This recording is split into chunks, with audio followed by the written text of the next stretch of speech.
Okay, hello, my name's Jerard Ross and I'm talking to you from London. I'm talking about consent and the influence of Montgomery versus Lanarkshire Health Board on current practice. It's really, the talk has more of a bias to what we do in Scotland, but I think a lot of it is very applicable to people working in other parts of the UK, other jurisdictions. Now just some housekeeping before we start. I'll do my best to answer straightforward questions as I'm going along, depending how many we get and what they're like. I do think that the subject lends itself to some more complicated questions, and I think more complicated questions may require written responses, and that's something that I can do for you or my colleagues if you're a member of the MDU. If you're not a member of the MDU, and I recognise that some of you aren't, then your own defence organisations may be able to give you written advice. I wouldn't want anybody to go away and make decisions based on an off-the-cuff answer during a webinar. That being said, I'll do my very best to get it as accurate as I can. The learning objectives today are to talk about the nature of consent in medical practice, the current guidance for doctors, the relevant case law, and the impact of this case, Montgomery v Lanarkshire. The presentation will probably take between 40 and 45 minutes. That should leave us time for discussion afterwards or questions afterwards. We have applied for CPD accreditation from the Federation of Royal Colleges of Physicians, and you'll be notified once that approval has been granted. So I think people are still joining, but given it's the time it is now, we'll just crack on. So what we intend to talk about is consent. Why consent is important, the different types of consent, how we should be obtaining consent, and the case law behind consent, how that informs the current GMC guidance, and as I said, this case, Montgomery v Lanarkshire Health Board. In case there's anybody who doesn't know about that case, I'll give you a very quick overview of it now. Nadine Montgomery was a woman with diabetes. She gave birth by vaginal delivery, and her baby Sam was born with serious disabilities after shoulder dystocia during delivery. Her obstetrician didn't tell Montgomery of the 9 to 10% risk, 9 to 10% of risk of shoulder dystocia. The obstetrician said that she didn't routinely discuss these risks with women with diabetes for fear that, if told, such women would opt for caesarean section, and the court held that the obstetrician should have informed Montgomery of these risks and discussed with her the option of a caesarean section.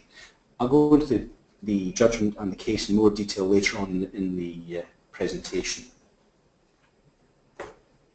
So, what is consent? Well, if we go back, I think, 23 years, we get a good definition from the Department of Health. Consent is a voluntary and continuing permission of the patient to receive a particular treatment based on an adequate knowledge of the purpose, nature, and likely risks of the treatment, including the likelihood of its success and any alternatives to it. Permission given under any unfair or undue pressure is not consent. Why does it matter? Well, consent is the basis of good clinical care. It's based on this ethical principle of autonomy, and it is both a legal and a regulatory requirement.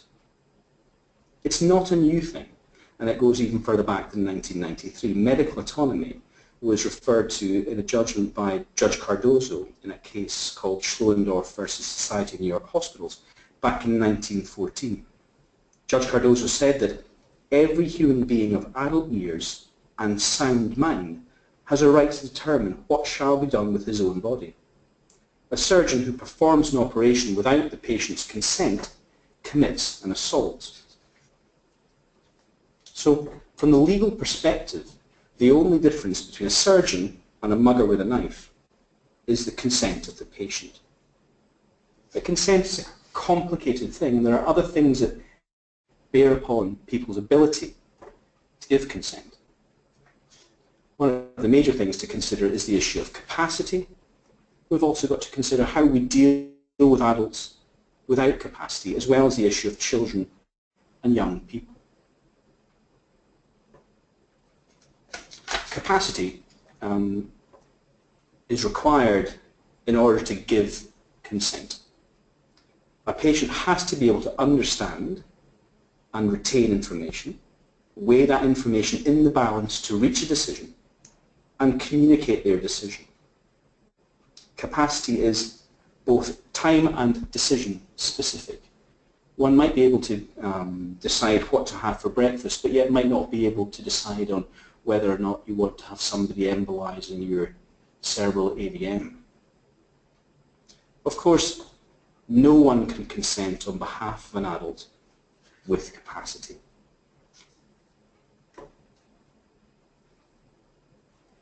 Adults without capacity are something that many of us will come across in our practice every day.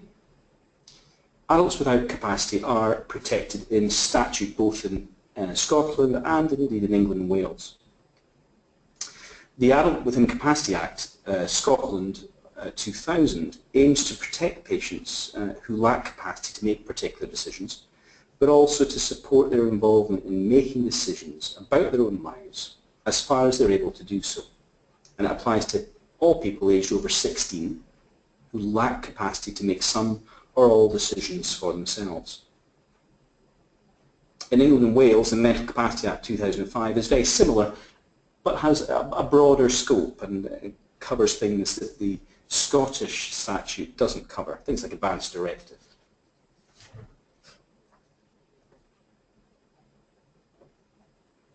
I mentioned children and young people and the issue of capacity. In Scotland, the legal age of capacity is 16 years old, and that comes from the Age of Legal Capacity Scotland Act 1991. The Act itself, at paragraph 2, subparagraph 4, makes it very clear that a person under the age of 16 years shall have legal capacity to consent on his own behalf to any surgical, medical or dental procedure or treatment where, in the opinion of a qualified medical practitioner attending him, he is capable of understanding the nature and possible consequences of the procedure or treatment. So in Scotland, that children under 16 years old, so before the legal age of capacity, may have capacity to decide on their own treatment has been in statute since 1991. Children 16 to 17 years old can consent without needing parental consent, and any child over 16 years old who lacks capacity should be treated as an adult with incapacity, as we've already seen. There is, of course, an overriding duty to act in the best interests of a child, and children have to be involved as much as they're able. And this aligns very nicely with the GMC guidance, which many of you will be familiar with. It says that we have to involve children as much as possible, that the important issue is capacity, not age. Young people under 16 may be competent to give consent. So we've got that in statute in Scotland, we've got that from the common law in England, which many of you will be aware of, I'll come on to in a second. So the important question is then, does the child have the capacity to consent? Can they understand the nature, purpose and possible consequences of the procedure? Can they retain, use and weigh that information? And can they communicate that decision? Again, it's time and decision specific.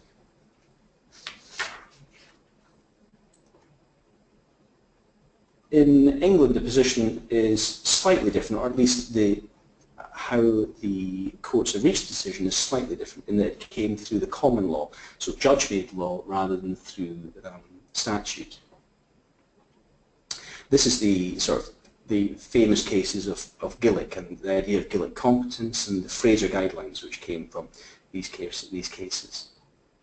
The important thing from that is that Lord Scarman in the Gillick judgment said, it's not enough that she, a patient, should understand the nature of the advice which is being given.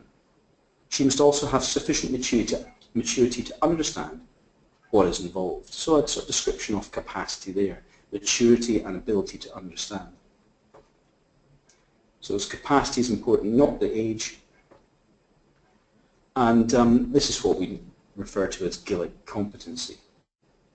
Lord Scarman also commented more generally on parents' rights versus children's rights. He said, parental rights yields to the child's right to make his own decisions when he reaches sufficient understanding and intelligence to be capable of making up his own mind on the matter requiring decision.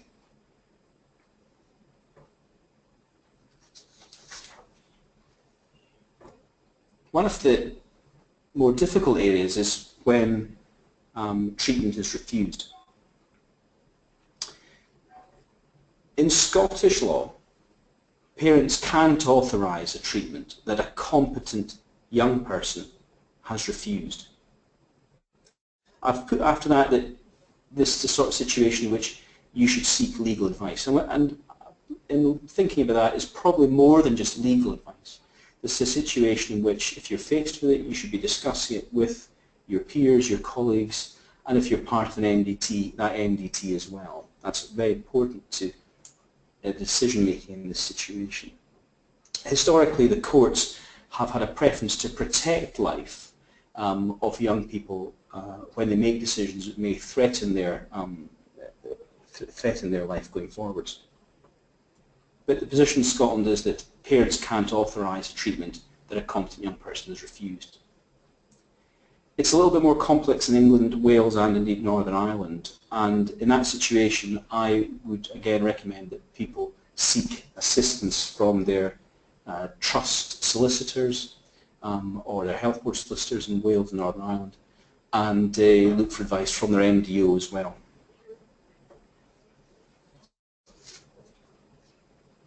But I think that what we're seeing through the case law is a developing respect for autonomy. And one of the cases that I think illustrates that, and of course there are lots of cases related to capacity and related to consent in the case law, and it's very hard to draw out individual cases which clearly show the way, because there's lots of cases which put together show the developing respect for autonomy in the case law. But Re-T from 1992 is a good example. This patient was a pregnant Jehovah's Witness and she was involved in a car accident. Although she'd been brought up as a Jehovah's Witness, she wasn't now practicing, and after the accident she required a caesarean section. But after a conversation in private with her mother, she refused any blood products. After the caesarean section, her condition significantly worsened, and members of her family applied to the courts to order treatment and override her refusal, alleging that she'd been put under pressure from her practicing Jehovah's Witness mother. The court ordered the transfusion as they found that her decision to refuse treatment was not entirely her own and that she'd been unduly influenced or pressurised by her mother. Now, at first glance, that might seem as if the autonomy of the patient was being overruled. But the important comments came in obiter of the judgment. Lord Donaldson had a couple of very important comments. He said, and I quote now, "An adult patient has the absolute right to choose whether to consent to medical treatment, to refuse it, or to choose one rather than another being offered." He also said that that right exists notwithstanding that the reasons for making the choice are rational, irrational, unknown, or even non-existent. I think that it's also illustrated in the case of Heart of England NHS Foundation Trust versus JB. Now again, this is an English case. In fact, this is a court of protection case. So this wouldn't be binding in Scotland, but it could be persuasive. And again, I think it illustrates the way that the courts are going. JB was a patient and she had paranoid schizophrenia and poorly controlled insulin-dependent diabetes, amongst a whole host of other conditions. she had lower limb ulcers, and they coalesced into an infected foot, and she developed gangrene. She refused surgery, and actually the foot, or most of the foot, subsequently dropped off. However, surgeons wished to operate to remove the part that was left and reduce the chance of infection, reduce the chances of overwhelming sepsis, and she refused. She was reviewed by independent psychiatrists and independent surgeons who felt that she had capacity. Although, notwithstanding she had schizophrenia, she still had capacity to make this decision. And the court found in her favour against the trust. Justice Peter Jackson made some, again, useful comments in the judgment. I've pulled out a few of these. Anyone capable of making decisions has an absolute right to accept or refuse medical treatment, regardless of the wisdom or consequences of the decision. The decision does not have to be justified to anybody, and in the absence of consent, any invasion of the body will be a criminal assault. The fact that the intervention is well-meaning or therapeutic makes no difference at all.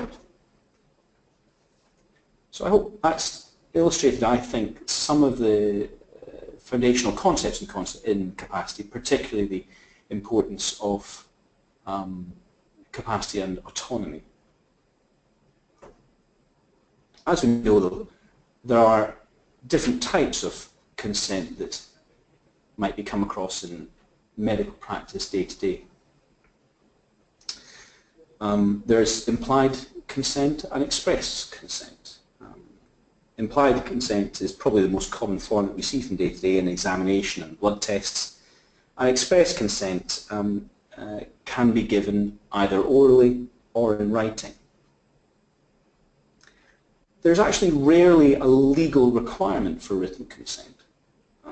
Certain Fertility Act procedures do require it, and there's some other ones as well, but it isn't required for all operative procedures. However, that being said, where there's a dispute, documents provide important evidence of a process being done to achieve, to get consent. And we would recommend that written consent is obtained for any operative procedure.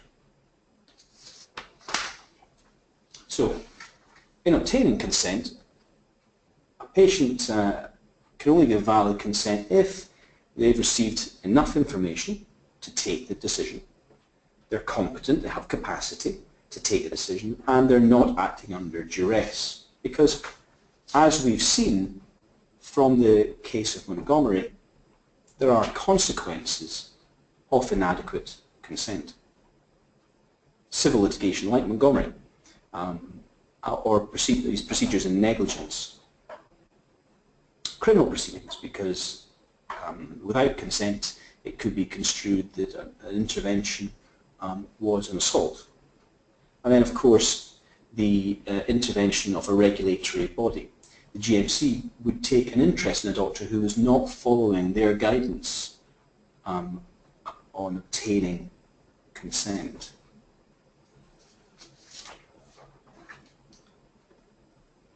But consent comes with different standards.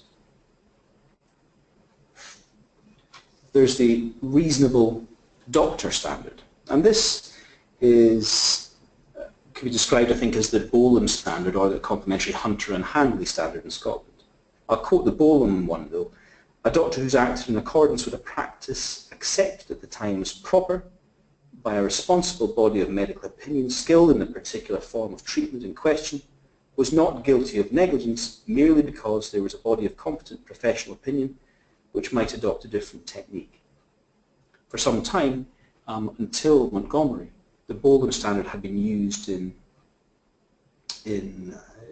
decision-making regards whether or not negligence was present in the context of obtaining consent from patients. There's the reasonable patient standard, a slightly harder standard to clarify, but for me that's the situation in which a patient is given every single possible complication and left to work out themselves. They're reasonable, surely they can understand what's going on, this is all the information, and that's consent. I think that that perhaps isn't one that we would follow much in the UK, and the alternative is this idea of the consent process tailored to the individual patient, the particular patient standard. So what guidance have we got from the GMC about that? Well, the GMC, to my mind, and I've put in the writing in red, the particular patient, emphasises what appears to me to be a particular patient standard.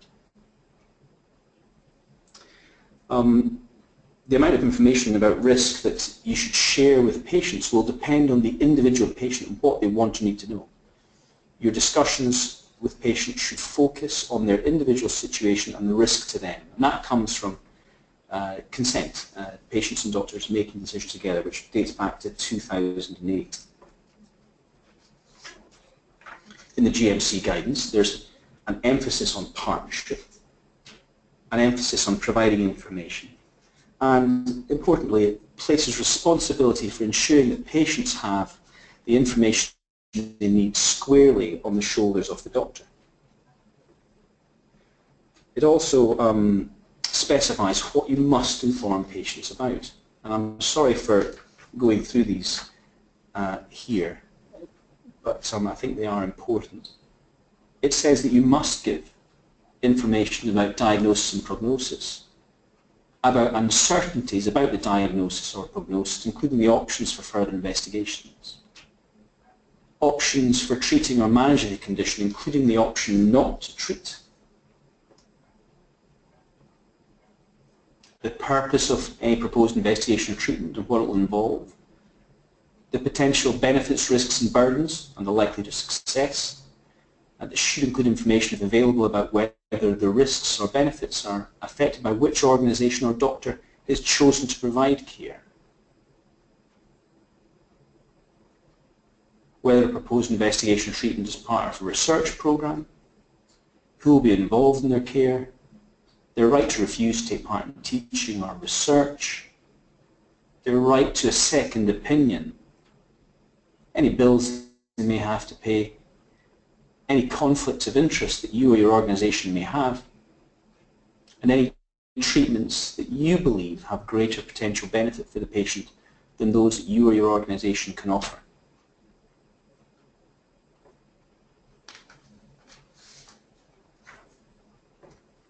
The GMC also have something to say about the pressures that doctors face with same-day admissions and time pressures. There's no doubt that the change in how hospital beds are used, the push towards patients coming in on the day of surgery, the push to seeing doctors, particularly senior doctors, more stretched across the hospital, has put huge pressures on individual doctors.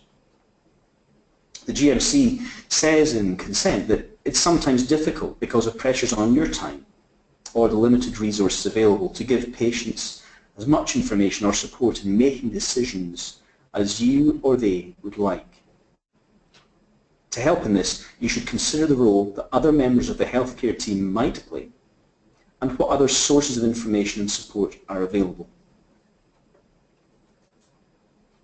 We'll come back to that. The GMC also gives us guidance on who can obtain consent, and as you all know, the responsibility is with the doctor providing the treatment. It can certainly be delegated to somebody who's suitably trained and qualified, who has sufficient knowledge of the proposed investigation or treatment, understands and agrees to act in accordance with GMC guidance. I think the days of junior doctors being sent off to take consent or obtain consent, in inverted commas, for procedures that they've never been involved with or know little about, have hopefully gone. And certainly the GMC would look very negatively, I think, on that approach.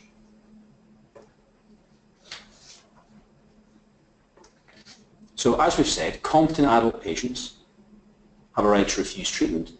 It's a doctor's responsibility to provide information, ensure there are no concerns about capacity, and to be satisfied that a decision is not being made under duress. As we've seen, An unwise decision, or one made for no reason, should still be respected.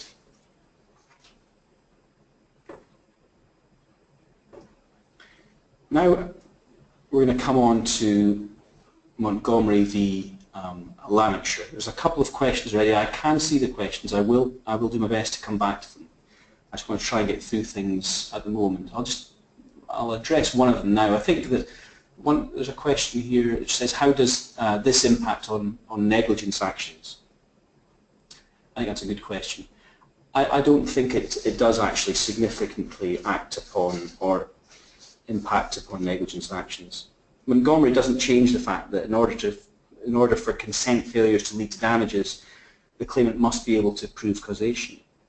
That is that those failures resulted in loss or damage. It's clear, however, that the law of informed consent has been redefined by the Supreme Court, as we're going to come on and see in this judgment now. I'm just going to talk you through Montgomery v. Lanarkshire. I've given you a brief overview of it, but as I said, Nadine Montgomery gave birth to her son, and her son, during the birth, there was shoulder dystocia. Sam's brain was starved of oxygen for 12 minutes, and he was born with dyskinetic cerebral palsy. He also had an avulsion of his brachial plexus, rendering one arm useless. His mother went on to seek damages from Lanarkshire Health Board. Mrs. Montgomery was 5 feet tall. She was diabetic, which, as you know, often results in a larger fetus with weight concentrated around the shoulders. The Lord Ordinary, that's the judge in the Outer House of Scotland's Court of Session, where the case was initially heard, was presented with expert evidence that where a diabetic woman gives birth vaginally, there's a 9 to 10% risk that dystocia will occur. The treating obstetrician hadn't warned Mrs. Montgomery of the risk of shoulder dystocia, or offered her caesarean section as an alternative, and it was her view that if women were advised of the risk of shoulder dystocia, they'd opt for caesarean section. As far as she was concerned, this was not in maternal interest. Significantly, Mrs. Montgomery had raised concerns about the size of her baby and the risk that it might be too big to be delivered vaginally. The obstetrician told the judge that Mrs. Montgomery had not asked about her, open quotes, exact risks. So what happened in the Scottish courts? Well, the Lord Ordinary held that the scope of a doctor's duty to warn of risks of treatment was normally determined by whether the doctor had acted in accordance with a practice accepted at the time as proper by a responsible body of medical opinion. So that's the Boland test. We've talked about it already. And that was named after Boland v. Fryer and Hospital Management Committee from 1957. The risk of shoulder dystocia was significant, but the Lord Ordinary held that it did not itself require warning, as in the vast majority of cases, it could be dealt with by simple procedures. The chance of severe injury to the baby was tiny, although if the patient asked specific questions about specific risks, then that's different. And the doctor must answer. But the Lord Ordinary didn't accept that Mrs. Montgomery had. This decision was upheld on appeal to the Inner House, that's the civil appeal court in Scotland, and supported by the GMC, interestingly, who'd intervened in this case. Mrs. Montgomery took her fight to the UK Supreme Court. Suddenly, the law pertaining to informed consent faced a comprehensive review in the UK's final court of appeal. And, as we know, the appeal was upheld. Mrs. Montgomery was subsequently awarded over £5 million in compensation. So let's just talk a little bit about parts of that judgment. I think this part of the talk is just pulling out paragraphs from the judgment. It's a really well-written judgment, and I would thoroughly recommend any doctor who's got interest to download it from the Supreme Court website. It's very readable, it's very straightforward. Paragraph 81, I think, is a really important paragraph. It says, social and legal developments point away from a model of the relationship between a doctor and patient based upon medical paternalism. They also point away from a model based upon a view of the patient as being entirely dependent on information provided by the doctor. What they point towards is an approach to the law which, instead of treating patients as placing themselves in the hands of their doctors and then being prone to sue them in the event of a disappointing outcome, treats them so far as possible as adults who are capable of understanding that medical treatment is uncertain of success and may involve risks, accepting responsibility for the taking of risks affecting their own lives and living with the consequences of their choices. They emphasise that it's important for the patient to decide about what information they want. And well, why is it important for a patient to decide? The simple answer is that patients have other interests other than simply medical ones.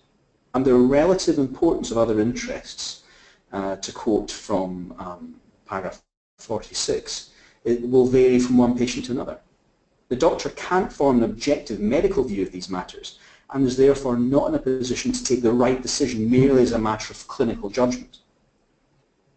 That quote was actually, although I've taken it from paragraph 46, went all the way back to the Sidaway judgment, which, while supportive of Boland, started casting doubts on it in dissenting judgments.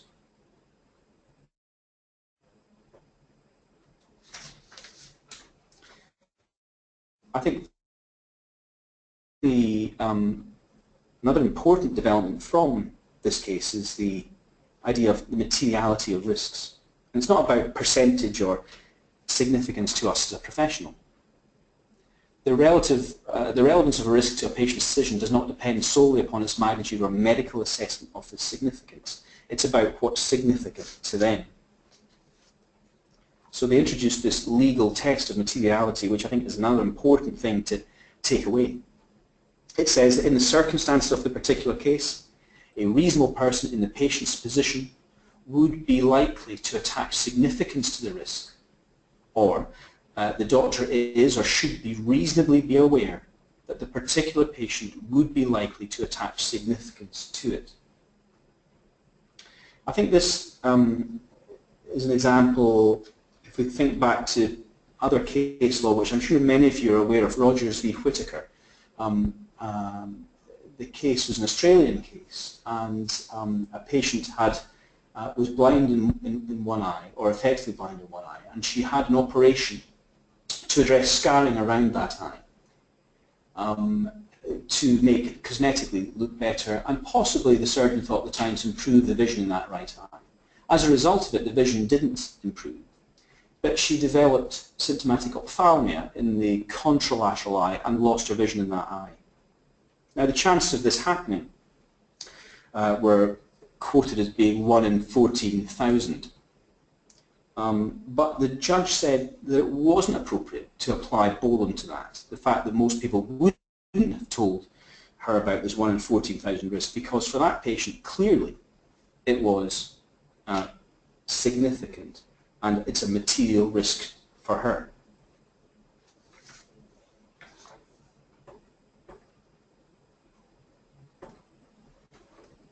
It also talks about patients' rights. And to quote again, it says that one development which is particularly significant in the present context is that patients are now widely regarded as persons holding rights rather than as passive recipients of the care of the medical profession.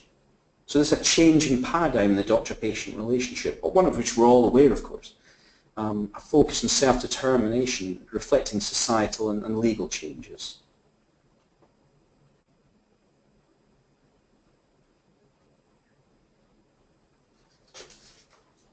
So today's patients, I think, are better informed. They have much wider access to information.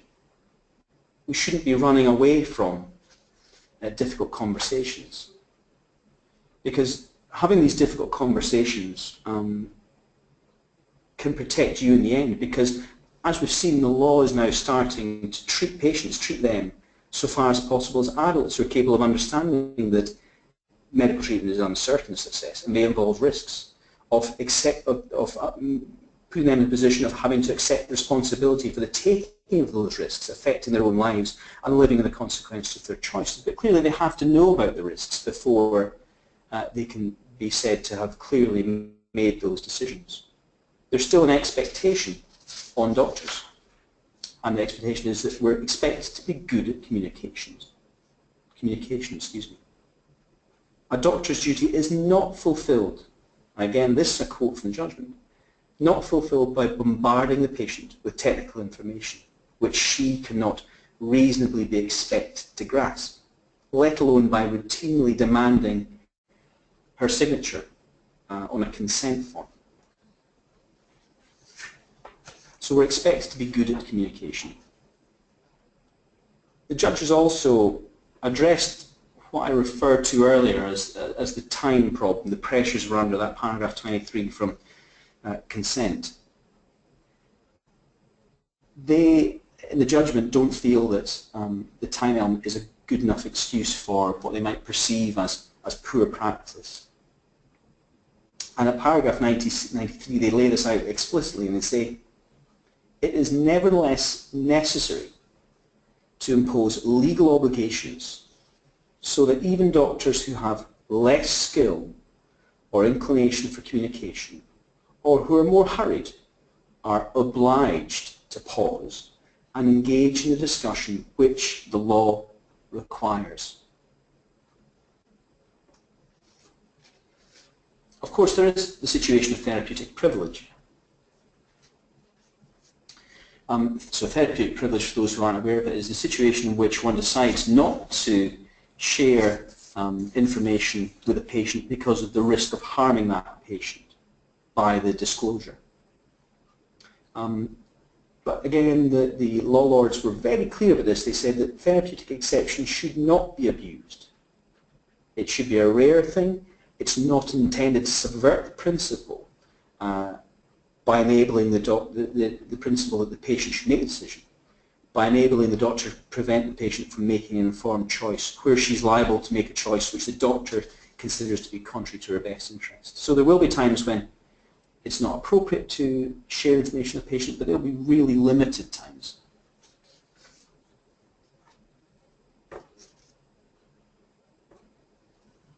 So the GMC, as I said, were an intervener in this case. They helped the patient to pursue the health board. The GMC said that it welcomed the Supreme Court judgment which endorses the approach to sharing information with patients, advocated in the GMC guidance, consent, patient and doctors making decisions together. So the GMC said, well, this just aligns the court processes, the court approach, with what we've been saying for some time. Consent, that document, consent, patients and doctors making decisions together, have been out since 2008.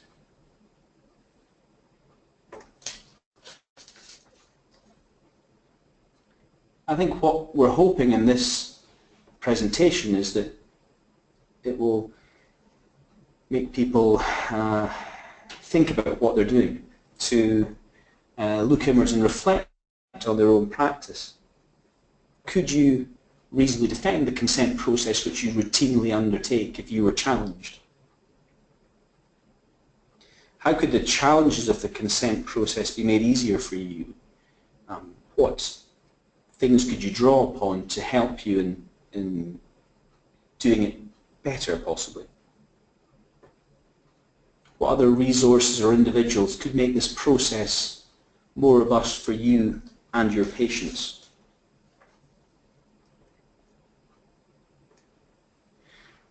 We've got some tips, I guess, and I think a lot of these will be very obvious to many of you, and I apologise if this is teaching you to suck eggs. But I would say it's probably important that you use all reliable sources of information.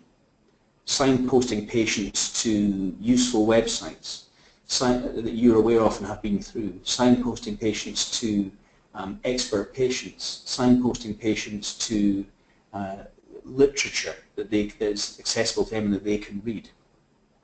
So embracing as many different ways to get information across as is possible. I'm sorry, that seems to come up just underneath the MD logo, but try and understand that particular patient. So It's not making it a routine that you always say exactly the same thing to everybody. It's trying to understand how the procedure you want to do, or the medical intervention that you want to consider, how it's going to impact on that particular patient. I think one of the important things to do is to ask the patient their views and encourage them to ask questions. It's to encourage that dialogue that the GMC are keen that we should have as doctors. Again, this is very obvious, and I'm really sorry if it comes across as patronising. It's being nice.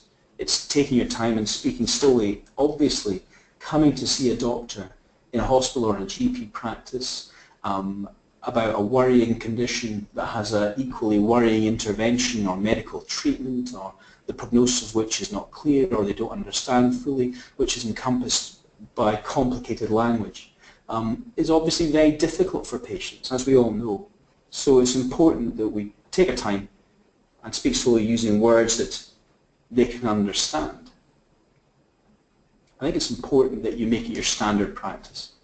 There will always be times, and I can certainly remember times in my practice when I didn't do it, but there will always be times when we should be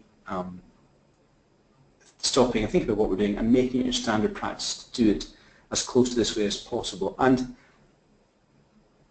I gave a similar talk like this with the Central Legal Office in Scotland a few months ago, and they agreed when I commented that really it's very important to document what you have discussed, because the documentation of what you've discussed is going to be what you rely on if there's a problem going forwards.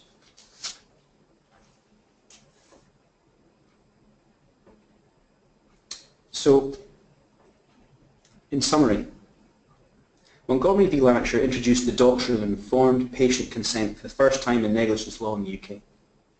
And it did away with that previous test, the reasonable doctor standard of Bolam and Sidaway. It introduced the important concept of materiality, and I think importantly, aligned the legal position, as in the position of the courts, with that which had already been taken by the GMC.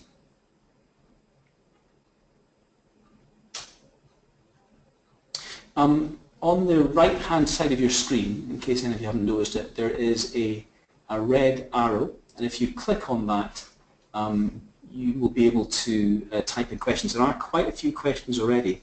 I'm just going to see if I can see what some of these questions are and answer some. So just let me have a look. I've not had a chance to read them all yet. So please feel free to ask any questions.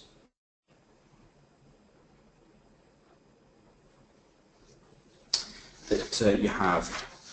I've answered the question, I think, already about the impact on negligence actions, which is I don't think it changes that causation still has to be proven. It just broadens the grounds of negligence which could be used. That has been reflected in cases in Scotland. The Central Legal Office have told me in conversation that they're seeing more cases making reference to the Montgomery judgment and addressing cases where they feel inadequate consent was given. One of the questions is, what do we do when somebody doesn't want to know the risks? I've probably paraphrased the question. I'm sorry if I have paraphrased it. So I think that if a patient expresses a wish not to know any risks, then I think it's reasonable to explore that in the clinic or in the ward or in the practice, see why they particularly don't want to do it. But at the end of the day, just as patients aren't forced to read instructions that accompany drugs they might take, they're not forced to discuss risks that they would rather not know. Obviously, it's not ideal, and it would be the situation in which I think you'd have to document carefully. You've given them lots of opportunities, but they would never be forced to listen to risks that they didn't want to hear. Let's have a look. at what other questions we've got here. So somebody's asked, I mentioned that written consent should be obtained for any operative procedure. What about minor surgery performed in primary care? Is verbal consent documented in the case notes enough in this case? It's a matter for the individual clinician, I think.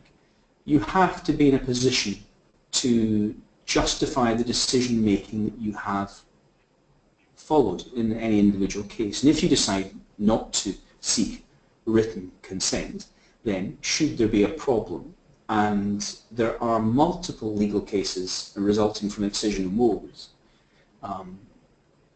then if you haven't got written evidence of consent, then it makes your stance that you gave that person a discussion, you had that person a full discussion, it makes it harder for you to prove it. So no, I don't think you absolutely have to, but I think that it would be wise to.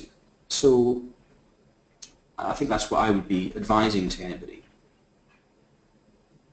So what happens about the responsibility to inform about a treatment which is not available to be provided by your organisation, an expensive treatment not provided by the NHS? Well, that's a difficult one. I think that I'm trying to think what treatments that might be, because one would hope that any treatment that is valuable would be available somewhere in the NHS in the UK.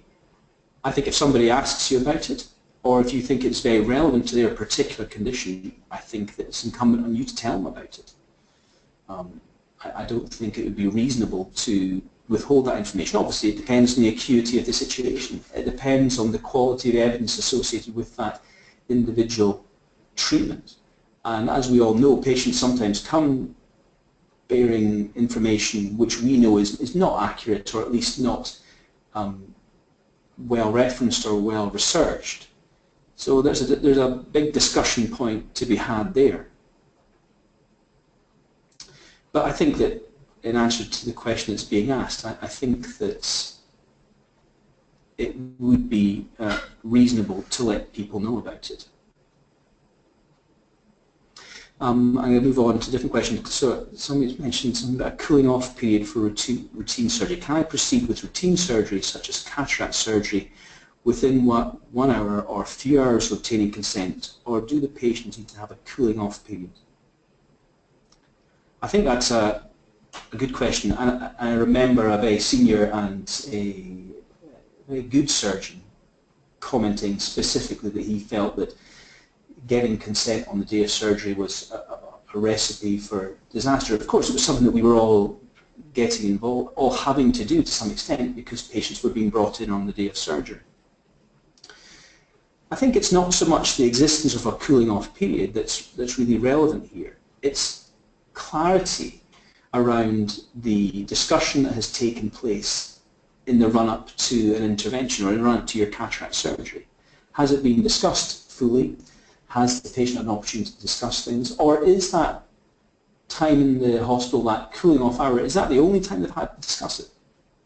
I think that if the only time to discuss it had been that hour, or for them to consider things, I think that that would be quite hard to justify if things were to go wrong. I know it's a utopian approach. I know it's not always practicable, but it is what is expected of us. And not only do the regulator now expect it of us, and I'm conscious that there are some people who have experienced the regulator involved in this webinar, but not only do the GMC expect it of us, but courts now expect it of us. So coming back to your question, can I proceed with routine surgery within 1 hour? Well, that's not a question that one can answer. If that hour has been, if that signing the consent form has been preceded by discussing things in great detail, then yes, I guess you could. If the signing of the consent form is the final part of an informed consent process, then I don't see that it would be an issue, particularly if you've evidenced your discussion in the record.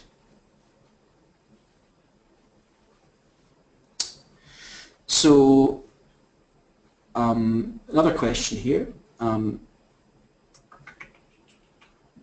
I've heard of a patient dying post-vasectomy from Fournier's gangrene. Should we document death and disability on all consent forms, even for the most straightforward procedures?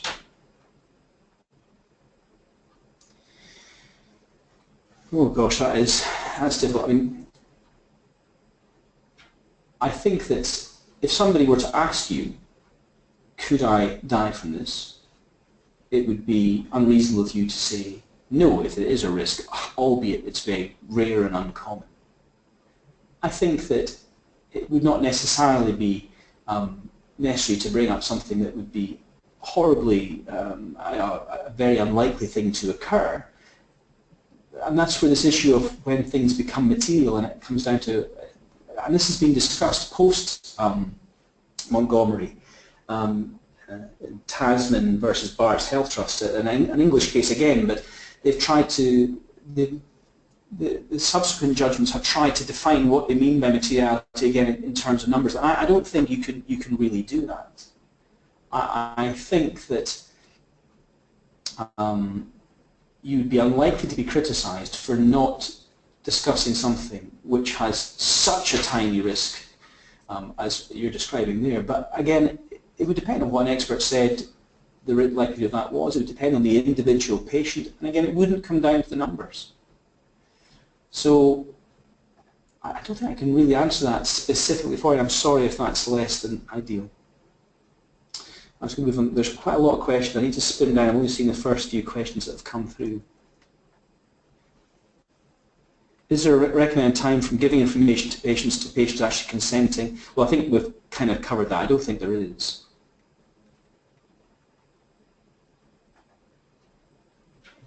Yeah, one of the other, I think an anaesthetist here has asked a question about seeing patients the first time on the day of surgery, having, once the operating list has started, and find themselves getting consent for anaesthesia in the anaesthetic room, which could be perhaps be regarded under duress.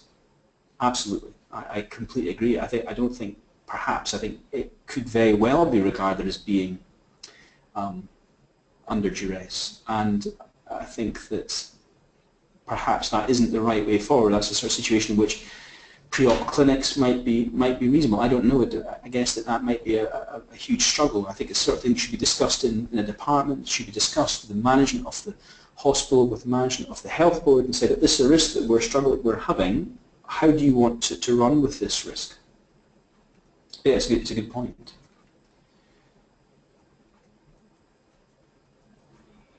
Can a 14-year-old patient who is depressed refuse life-saving treatment, immunosuppressive treatment post-transplant?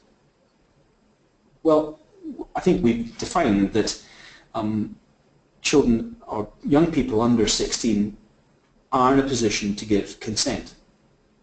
As I sort of hinted at in the talk, the courts have a tendency to overrule young people taking decisions that might influence their lives, or at least looking very closely at those decisions. So yes, the answer to your question is a 14-year-old can overrule it if their thought processes are appropriate. No, I'll rephrase that, I've not answered that well. Yes, they can overrule it if they have capacity, is a short answer. They can refuse treatment. But I think it would be worth, again, discussing that in great detail with the patient, maybe worth involving a court in making assessment of that. How does this ruling affect the use of pre-printed consent forms? Well, the pre-printed consent form would really be bringing you towards that reasonable patient standard. You're expecting that the patient understands everything that's on that and is able to weigh in and assess everything. So I think it does impact on it. I think that people could easily call into question the validity of that process of consent, and it doesn't absolve the individual practitioner of getting consent properly, getting consent in line with the guidance of the regulator. I'm sorry, I shouldn't use properly there. In line with the guidance of the regulator, and in line with what the courts say. I think we're getting towards the end of time here.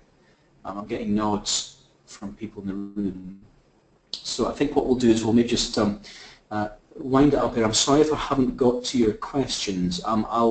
We'll get these looked at, and I'll try and address some of them as well in emails to you.